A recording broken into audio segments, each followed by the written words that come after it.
You're listening to a podcast on the Audio Boom Network. This is A Mindful Life with me, Dave Thomas. Thank you for downloading this edition of the programme. I do hope you enjoy it.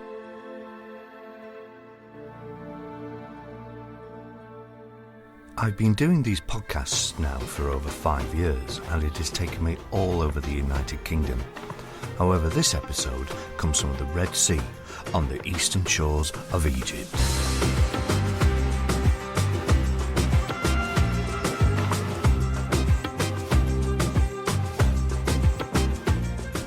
At the invitation of Deptherapy through the Curtis Palmer programme, I spent a week at the Roots Dive Centre close to El Qasiyah. Deptherapy accepts injured military veterans and invites them to achieve their diving qualifications without the stigma of being labelled disabled.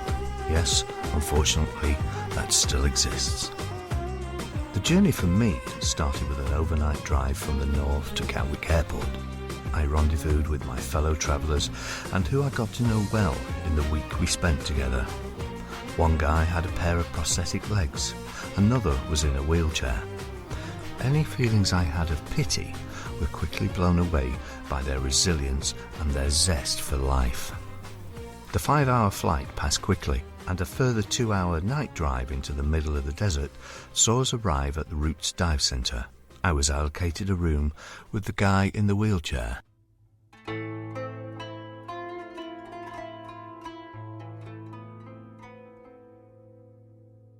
Grant, you've been my roommate for a week now. For people obviously that can't see us sat here, most of the time you can find through a wheelchair. Just describe your condition and how it affects your day to day. Yeah, I have multiple sclerosis, and during the day at home I use 2 walking sticks, and I use the sticks to get about the house if I'm not furniture walking. If I go out of the house, then I have to use my wheelchair because walking around the place it's just too much for me. I get so fatigued, my legs are weak, and they just do what they want to do, as opposed to me actually telling them what to do. Well, because obviously I think you were 18 years in the army, I suppose with kindred spirits. You were in the Royal Military Police, SIB, Special Investigation Branch. I used to be a detective. So how did the MS come on? I think within the first 6 years of being in the army I had glandular fever, but I didn't know anything about it then, so I just put that to one side and carried on with my army career, putting away the yearly mandatory fitness tests, smashing them in and out the park. And then it wasn't until my last posting that I felt my legs going numb, and then obviously trying to walk up and down steps and running became an issue for me. I was on a middle night shift at the time and had a burning red hot pain coming from my shoulder to my elbow, which kept moving up and down at pace all through the night, and that's what made me go to the doctors. Doctors did his initial tests and didn't like what he found and put me straight in hospital. The German medical system, which I can't fault, did a myriad of tests on me for 3 days, and after that 3 days and a lumbar puncture, they came out and said, "You have MS, how long have you had that for?" And I just looked at them blankly and thought, news to me, and that's how it came about. Obviously you've been diving for a few years now, I think. So how did you get involved with Deptherapy? I've been trying to get my diving ticket since being diagnosed with MS, but a lot of the diving places I'd been to before sort of like shied away, saying, obviously because I got MS and the amount of medication I was on. But I was having a talk with Blesma one night, and they said, "This gentleman does diving and he dives in the Arctic." So I said, "Right, I'll come along to the talk just so I can talk to him." I was talking to him and I said, "Does anybody you dive with have MS?" And he says, "Well, I know somebody who has MS and they're diving and he's a dive master." And he turned out to be Michael Hawley. So I said, would they be willing to take another person with MS on? And he says, "I'll give you the details." And he gave me Richard's details, and I contacted him and he said, "Yeah, well, by no means, you come along and we'll train you." Obviously a medical to begin with, and passed the medical and changed some of my medication, and here I am. I think the common theme through everybody is that it's given them back their lives, really. What has diving given you? Yeah, it certainly gets me away from the wheelchair and walking on the sticks, and to me it's just pure freedom. I have no issue, well, apart from getting in and out of the water, I need a bit of assistance, but once I'm in the water I have no issues with ability. It's just pure freedom. I must admit I did chuckle because in Egypt it's a case of what works, and I know yourself and Chris get ferried to the shoreline by wheelbarrow of all things. Yeah. When I first came, well, Richard first said to me, he said, once you're at Roots Site, you'll be in the wheelbarrow, and I went, a wheelbarrow? And he said, yeah, that's how we transport it down to the seafront. I thought, right, no worries. I thought if it works for Chris, it'll work for me. You truly are an inspiration, Grant. I know you get frustrated with wanting to do things but are unable to, and I'm sure you do get annoyed, but I've never once seen you lose your temper with yourself or anybody else. No, I don't. I laugh at MS daily, so it doesn't beat me, and at the moment I'm beating it, I feel. So everything's a winner, and obviously with Deptherapy, they've shown you that you can have a life with an illness, and everything's a winner. Having never dived before, the first part of the course was confined to a deep swimming pool. Here the basics of scuba diving were learnt: buoyancy, emergency procedures, and getting to know the various bits of kit. The instructors at Deptherapy are world class, and safety runs through everything they do. Having an air tank filled to a pressure of 2,500 psi on your back is effectively a bomb if not treated with respect. With the confined water training complete, it was time to enter the sea.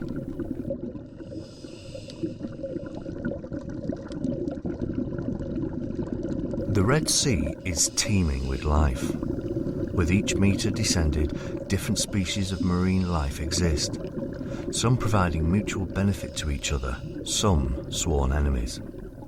The majority of the descents were classed as skill dives, aimed at learning and mastering new diving techniques.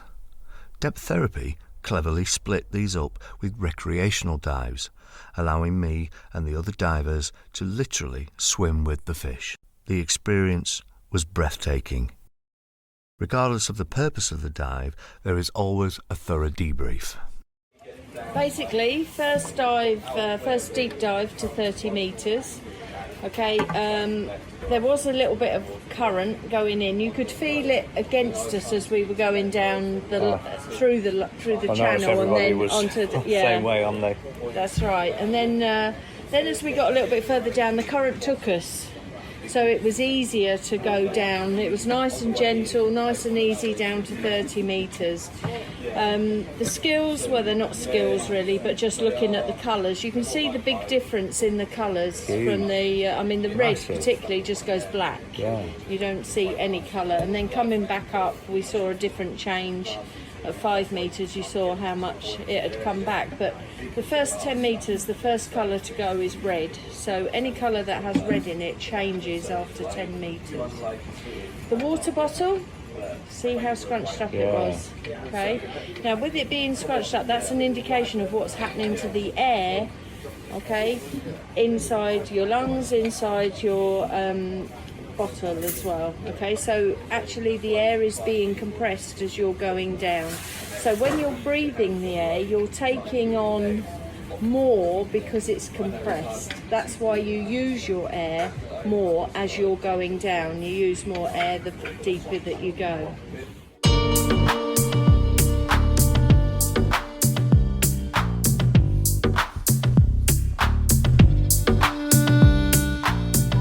I'm with Michael Hawley, who's been one of my instructors this week at Roots at the Red Sea. Michael, I know you suffer from MS. Perhaps you could just tell us a little bit about your condition currently. I have recurrent remittent multiple sclerosis. I have a lot of brain fog, a lot of delayed reaction, and my fatigue gets quite high. I get fatigued quite easily.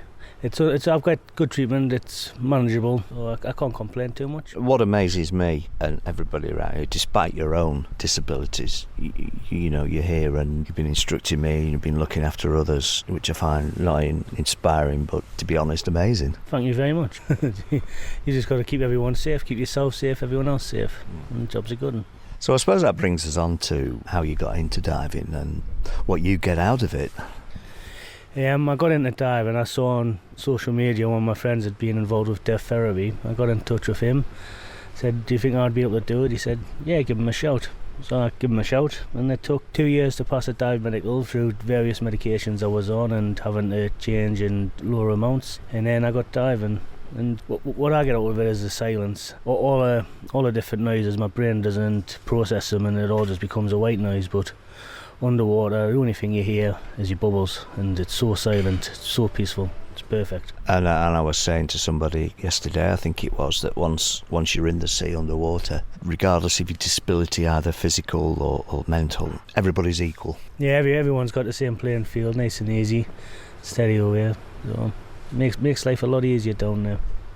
Being real buoyant, it takes all pains off your legs and things. So yeah, it's good. And do you take anything? Obviously, when you're instructing people, how does that improve your own well-being, I suppose? Because you must get frustrated with your condition, shall we say, at times. I get very frustrated with my condition. But when you've helped someone, you see someone just click in that person, you think that they've done really well, but you think, I've helped them do really well. So it's a massive positive to yourself. Makes a big impact on your life. It's nice to see. What would you say to anybody that is perhaps thinking of going diving but are unsure as to whether they might be suitable?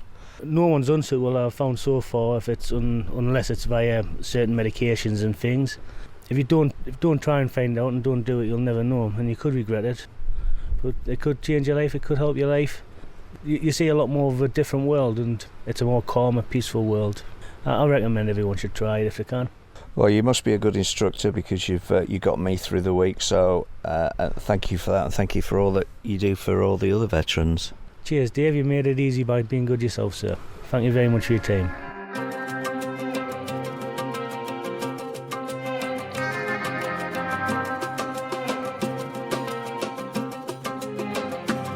Well, I'm with Chris Middleton, who's a former British soldier and Afghan veteran. Chris, welcome to A Mindful Life. Perhaps if you just tell us a little bit about yourself. Yeah, I'm a veteran who served in Afghanistan.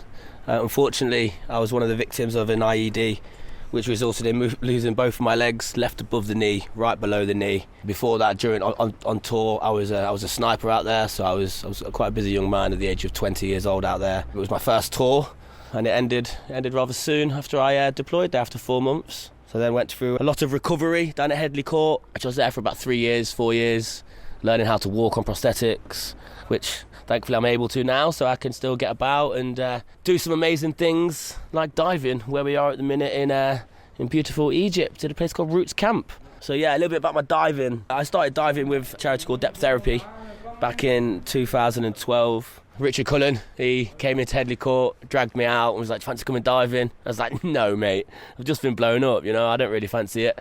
And then he said, "It's in Florida for a week, all expenses paid." I was like, "Say again over?" I was like, "Shut up, take my money." Shut up and take my money, or lack of money, yeah. So doing a couple of try dives there, seeing a turtle, big Napoleon wrasse, fell in love with it. Absolutely fell in love with it. Don't know why it took me so long to dive. I didn't dive like pre-injuries. So and then it comes into the benefits of scuba diving. Well, I used to suffer quite bad with PTSD. Well, I was going to ask you, because I've known you a week now, and you're a very bubbly guy, but I suspect that wasn't always the case. And those first few days, weeks, months, maybe even years after your injury, you must have been to some pretty dark places. Yeah, you could definitely elaborate on the years of struggling. I turned to, I think, what most lads do in my position, turn to drink and drug. So I just used alcohol as a coping mechanism, and then went on to smoking weed. I done a bit of cocaine here and there.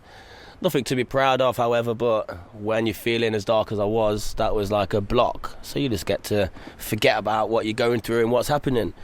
But then you replace that with something like scuba diving, and it's very cliche. It didn't just change my life, it definitely saved my life. The amount of stuff I've done now, the amount of achievements I've accomplished, and I'm now a double amputee dive master, which comes back on these courses and helps out the new guys who are in the same or similar positions to me to get to where they need to be. And because I've started doing that, this has led on to me becoming a boxing coach, which helps the undervalued children who are against knife crime. And I do blind boxing, I do deaf boxing, I do wheelchair boxing, stand-up, able-bodied boxing. None of that would have succumbed to the surface if it wasn't for my experiences in diving. one of the 5 pathways to well-being, the NHS, is to give back, to help others. How does that help you? I can empathise with guys and girls who are going through or the same or similar situations with mental health. You know what people are like. Sometimes you know they're not in the right mood for it, so you drag them to a side and you have a little chat with them. You make sure that they know that you're feeling all right, to listen and just to have that shoulder. If they want to cry, if they want to cuddle, albeit I'll give you a shoulder to cry on, and now my arms are open for a cuddle. But that helps me so much, because like you say, giving back is one of the 5 pathways. But it's so true, man. The amount of times I see people after a boxing session or after their first dive coming up with a smile on their face, I know what that feels like. And you can relate to that, you can empathise with that. And on the flip side of that, if you see people going the wrong way, going like the bad way down the path, or they're falling off the wagon again as such, you can be there to just like, come on mate, it's all right, you can get through this. You've just got to get rid of this alpha male sort of stigma that's been given. And if you need help, there's nothing wrong with putting your hand up and saying, yo bro, I need some help. Like, give me a cuddle, listen to me, I need to talk to you about this. I'm falling out with my family, I'm falling out with my missus, I'm falling out with my boyfriend. We've all been there, we've all done that. So just to understand that there is somebody else out there that you can push in the right direction is amazing. It's a really nice feeling. One thing I've noticed diving this week, and it's the first time I've ever been diving, again it was an opportunity through Curtis Palmer programme and then through Deptherapy. You know, you've double amputee, Grant's got MS, other people have got various disabilities of one form or another. Get in the water, we're all equal. That's exactly right. Some people struggle more than others, but at the end of the day, it's like learning how to drive a car. We've all got to pass hazard perception. We've all got to pass the theory. We've all got to pass the test. So once you get in that water, everyone's equal. Everyone's the same, and you're just there to just embrace the alien life of underwater, which is that itself. And we're at Roots. We've got the best diving in the world right here. Do you know what I mean? So it's pretty astonishing what we see down there and the experiences. And I think we had a chat yesterday or this morning, and it was basically saying you find your tribe. Yeah, the tribe finds you, one way or the other, very definitely. Yeah, and diving, I think diving can bring the most mixed amount of people from different scenarios, different lifestyles, different worlds, and bring them all together. And when we debrief after a dive with a beer, we're all talking about the same thing: what we've seen underwater, how we struggled with this bit of current, or how we felt at this depth, and all this. It's. So I suppose to finish off then is what you personally get out of diving. So with this, it's obviously with my legs. I don't wear my legs underwater. On the surface, I don't know if people know about phantom pains and stuff when you are missing limbs. It's pretty painful, it's pretty uncomfortable, it's pretty annoying. When you get underwater, oh my God, it's just gone. It's weightless. It's your weightlessness, and it's amazing. On the mental side of it, for example, a car backfiring driving down the street, that could trigger off an episode of PTSD. Fireworks can do that. Underwater, all you hear is bubbles or me singing through my regulator underwater, because it's just my happy place under there. You know, it's just everything just gets washed off and wiped out. And me as a dive master, I've got to keep an eye on what the other divers are doing, but on the other side of that, I'm just taking in the magical world of underwater, which is amazing. Well, I'll tell you what, mate, you're an absolute inspiration, and one thing I've learnt through the various things that I've done through the charities is perspective.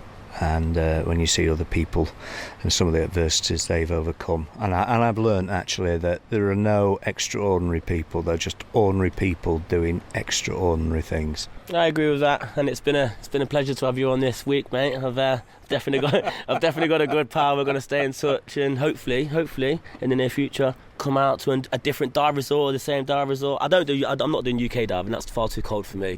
Get me out in the tropics, and we'll be there, and we'll make some more memories for sure. Absolutely, you're on. Cheers, Chris.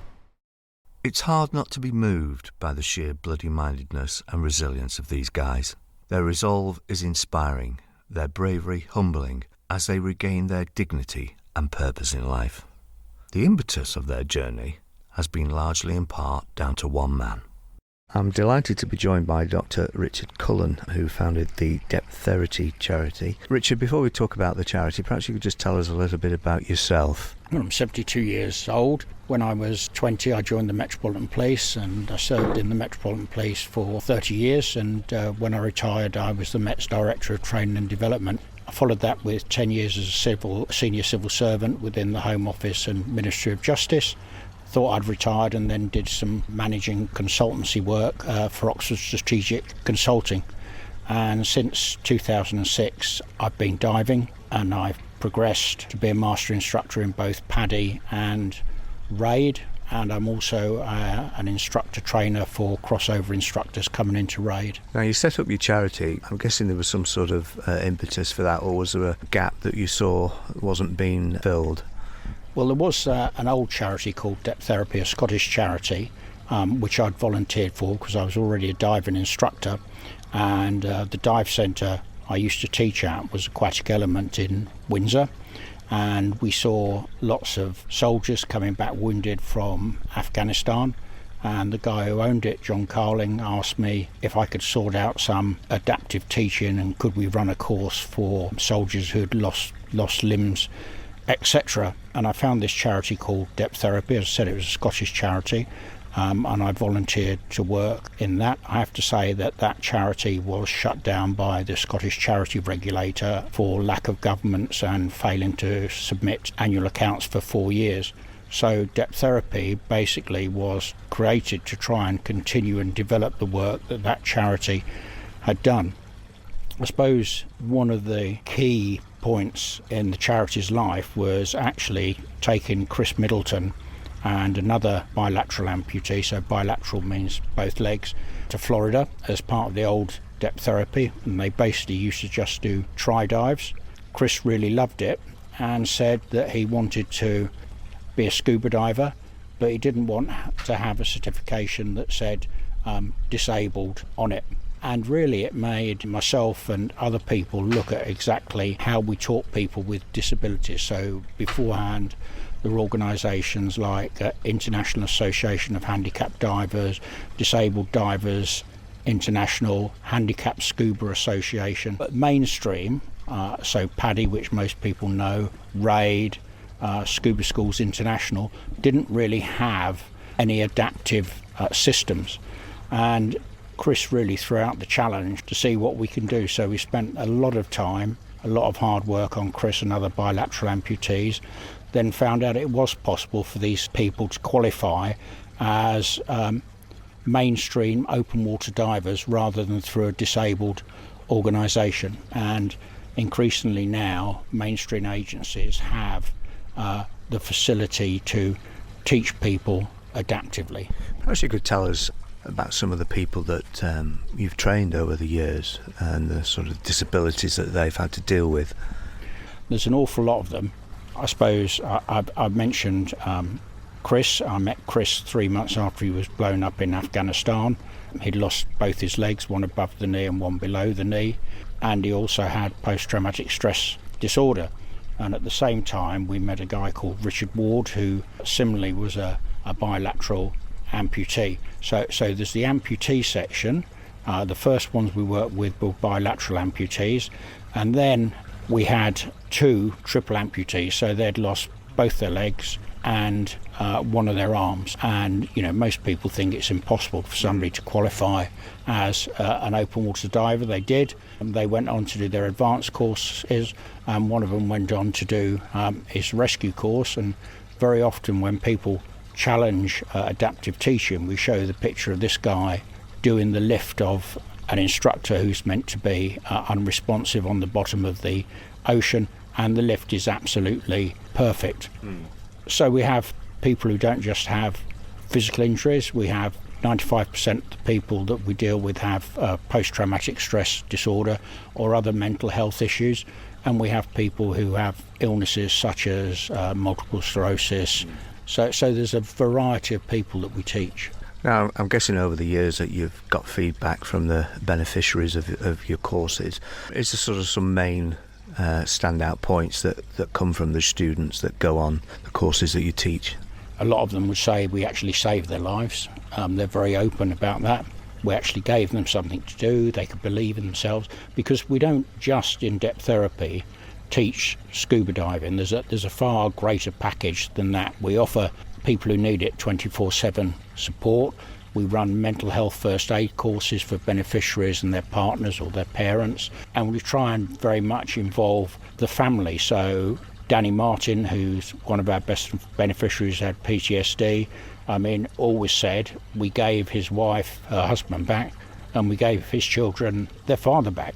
And I think that's a comment that's often made. Very much we support the families, and one recently said, you've given my son his life back. So that's the sort of feedback we get. And for lots of people who are severely injured or have serious illnesses, actually achieving something in terms of getting a qualification in scuba diving or further qualifications is actually so important, because lots of people, sadly in our society, write people off.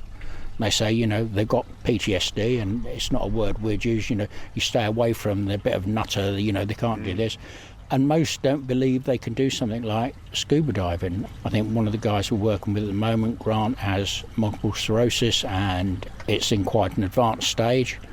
He's actually achieved a massive amount, far more than most able-bodied people do. And that's what we do. Now, I've spent a week with yourselves and others. It's been a hard week. But one of the things I've perhaps noticed about yourself, Richard, is the fact that you seem to have this very strong passion for helping these guys, albeit it's probably quite reserved and quiet, but it's there all the same. You have to want to do it. I've seen it work. Very often people say thank you, and it's quite a privilege to actually teach them. It's quite a privilege to work with them. And when you go away, which we aim to do, we teach them to dive, we develop their diving, and then we take them on an expedition to somewhere like Truk Lagoon in Micronesia, or earlier this year doing a marine biology exercise in the Red Sea on some of the famous wrecks. You actually see the results, and you actually feel so good about it. It's easy to get the passion. I was saying to Chris earlier when I spoke to him that beneficiaries, the students that have the various disabilities, but once everybody's in the water, everybody's equal. Yeah, that's what we try to do. Unfortunately, still in the scuba diving industry, there's lots of people who don't accept adaptive teaching. In fact, one year we were away with Chris on a liveaboard in the Red Sea, diving wrecks, and there was a well-known, what they call wreck hunter on the boat with us. And he said that Chris shouldn't be a dive master, he should be a disabled dive master. And Chris actually challenged him to swim the length of the SS Thistlegorm and actually see who would win. And I know that Chris, without his legs, would have won. And that's the thing. So you've worked with Chris all week, he's a dive master, he's got no legs, but he's excellent underwater. And that's really how it works. The only thing that stops anybody coming out with this are if their condition is contraindicated to diving, or they're on medication or a cocktail medication that the approved medical examiners of divers actually say is contraindicated to diving. So pretty much we will take anybody who can achieve an open water standard or above, and we'll work with them and help them to dive. Now, unfortunately, this is going to be your last training trip, I think. You've got one more trip coming up next year. Charity's having to wind up. Why is that?